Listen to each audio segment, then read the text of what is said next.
পৃথিবীতে যখন কঠিন থেকে কঠিনতর রোগের চিকিৎসা পাওয়া যায় না, তখন সবাই ছোটে ভেলোর সিএমসি অথবা অ্যাপোলো চেন্নাইতে। কারণ প্রত্যেকটা মানুষ এটাই বিশ্বাস করে যে যে কোনো রোগের ট্রিটমেন্ট পৃথিবীতে অন্য কোথাও পাওয়া না গেলে এই দুই জায়গায় নিশ্চয়ই পাওয়া যাবে। তেমন আমরাও ছুটে গেছিলাম ভেলোরের উদ্দেশ্যে আমার পায়ে হওয়া কিছু অ্যালার্জির সলিউশন খুঁজতে। হ্যালো এভরিওয়ান, গতকালই আমরা এসে পৌঁছেছি ভেলোর সিএমসি চেন্নাই ঘুরে, এবং এখানে এসেই প্রথমে আমরা এখানে নিয়ে নিয়েছি একটা ফ্ল্যাটের মতো ঘর, যেটা রুম ট্যুর আমি শীঘ্রই তোমাদেরকে দেব। এবং তারপরে আমরা বেরিয়ে পড়েছিলাম আমাদের কার্ড কালেক্ট করতে। কার্ড ছাড়া ভেলোর সিএমসিতে ট্রিটমেন্ট করা সম্ভব নয়। অ্যান্ড দেন আমরা এলাম এখানে একটা বাঙালি রেস্টুরেন্টে খাবার খেতে। খাবারে খুব বেশি বাহমা রকমারি জিনিস না থাকলেও সিম্পল জিনিস ছিল। একটা আলু পোস্ত, একটা ঘ্যাঁট, ডিমের একটা পাতলা কারি, আর তার সাথে পাঁপড় ভাজা, অ্যান্ড আমরা আলাদা করে একটু ছোটো ছোটো আলু ভাজা নিয়েছিলাম।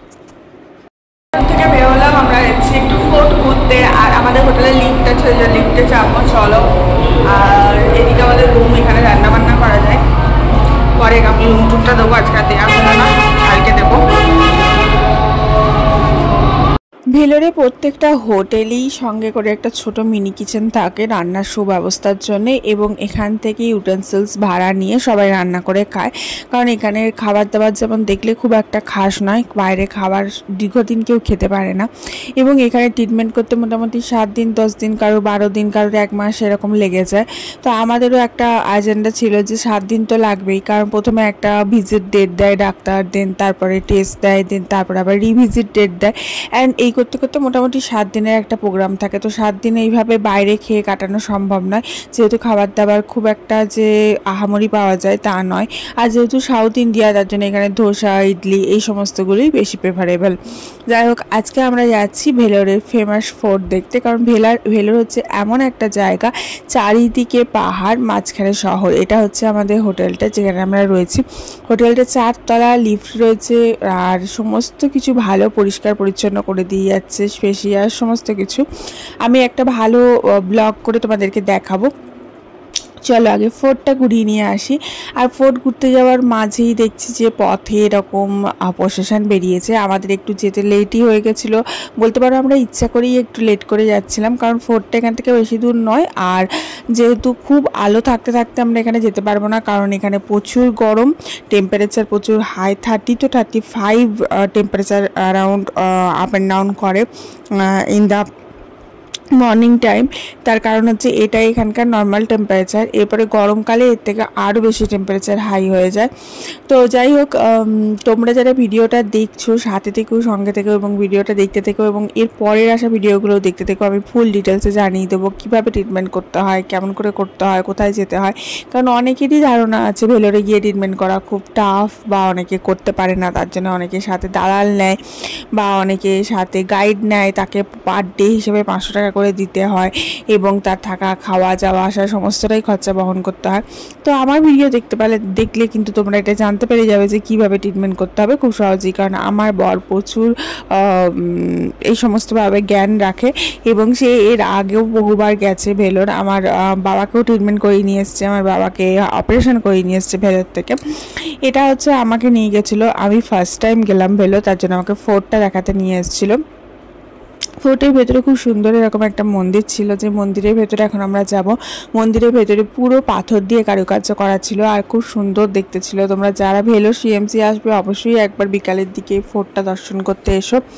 একটা সময় এই জায়গাটা ছিল রাজার লুকিয়ে থাকার জায়গা। তার কারণ হচ্ছে ভেলোর এমন একটা জায়গা, চারিদিকে পাহাড়, মাঝখানে শহর, যাতে শত্রুরা আগমন করলে আগে থাকতেই জানতে পেরে যেত পাহাড়ের ওপরে প্রহরী থাকতো, এবং তার জন্য কিন্তু এখানে এই ফোর্টটা অবস্থিত। এবং ফোর্টের চারিদিকে বিশাল বড় একটা পরিখা আছে, একটা সুন্দর পার্ক আছে, আর এখানকার পরিবেশটা ভীষণ মনোরম, সুন্দর একটা ঠান্ডা হাওয়া বইছিল। আর এখানে বসে বসে আমি খানিক ভিডিও বানালাম। আর এই যে দেখতে পাচ্ছ পাথরগুলো কাজ করা, সুন্দর পাথরের কাজ করা, গোটা মন্দিরটাই এরকম কাজ করা, এবং ভেতরে গর্ভ গিয়ে আরও মন্দির রয়েছে। গল্প গিয়ে ভিডিও করাটা ঠিক নয়, তার জন্য আমি ভেতরে ভিডিও করিনি, বাইরেই করলাম। তবে খুব সুন্দর মনোরম পরিবেশ, মনটা অনেক ভালো হয়ে গেল। আর দেখতে পাচ্ছ উপরে একটা তিলক কেটে দিয়েছে মন্দির থেকে, এখানে এটাকে শুভ মনে করা হয়। আমাদের কালকে ডাক্তারের ডেট ছিল, আমরা বুকিং করে নিয়েছিলাম অনলাইন থেকে, আর বুকিং করেই গেছিলাম। আর কালকে ডাক্তারের ডেট ছিল আর আমরা আজকে পৌঁছেছি, তার জন্য আমরা কি করলাম, ওখানের কার্ডটা তৈরি করে নিলাম। ওখানে তুমি ট্রিটমেন্ট করাতে গেলে তোমার হাতে ব্যান্ড আর তোমার নামের একটা কার্ড, যেটা হবে ঠিক এটিএম কার্ডের মতো দেখতে, সেই কার্ড তোমাকে করতে হবে, না হলে তুমি ট্রিটমেন্ট করাতে পারবে না। তো সেই কার্ডটা আমরা আজকেই বানিয়ে নিয়েছিলাম। ব্যান্ডটা আমাদের আজকে দিল না, বললো কালকেই কালেক্ট করতে। তো কালকে সকালে আমাদের ডাক্তার দেখাবো, দেন আমাদের টেস্ট দেবে, দেন তারপরে সেসব টেস্ট করে তারপরে এখান থেকে যাওয়ার অনেক দিন আছে। তো 4 থেকে বেরোবার সময় এরকম একটা সোনার এত বড় রথ দেখলাম, দেখে মনটা কি ভালো হয়ে গেল। এটা আগে কখনোই এরকম সোনার রথ দেখিনি। এখানে প্রত্যেকটা মন্দিরে না প্রচুর সোনার গহনা বা সোনা থাকে, সোনা দিয়েই বাঁধানো মন্দিরগুলো থাকে। রাত্রেবেলা আসার সময় আমরা পাঞ্জাবি ধাবা থেকে ডিনারটা নিয়ে এসেছিলাম। আর এই যে ডিনারে প্রচুর রকম আইটেম ছিল, একটা ধরনের রাইস ছিল, পাঞ্জাবি রাইস, মাখনা রুটি, তার সাথে পনির, তার সাথে কাস্টার্ড, তার সাথে পাঁপড়, আর তার সাথে পনির, 2 ধরনের সবজি, তারপরে রায়তা, তারপরে মিষ্টি, কত রকমের দিয়েছিল, পাঞ্জাবি থালি ছিল। তো এটাই আমরা 3 জন মিলে খেলাম, একটা থালিতেই আমাদের 3 জনের হয়ে গেছিলো। আমরা 2টো নিইনি, কারণ রুটিগুলোই এত দিয়েছিল, 3টে না 4টে রুটি দিয়েছিল, বাটার রুটি, ওই রুটিগুলোতেই আমাদের পেট ভরে গেছিলো, আর রাইসটা খেতেই হয়নি।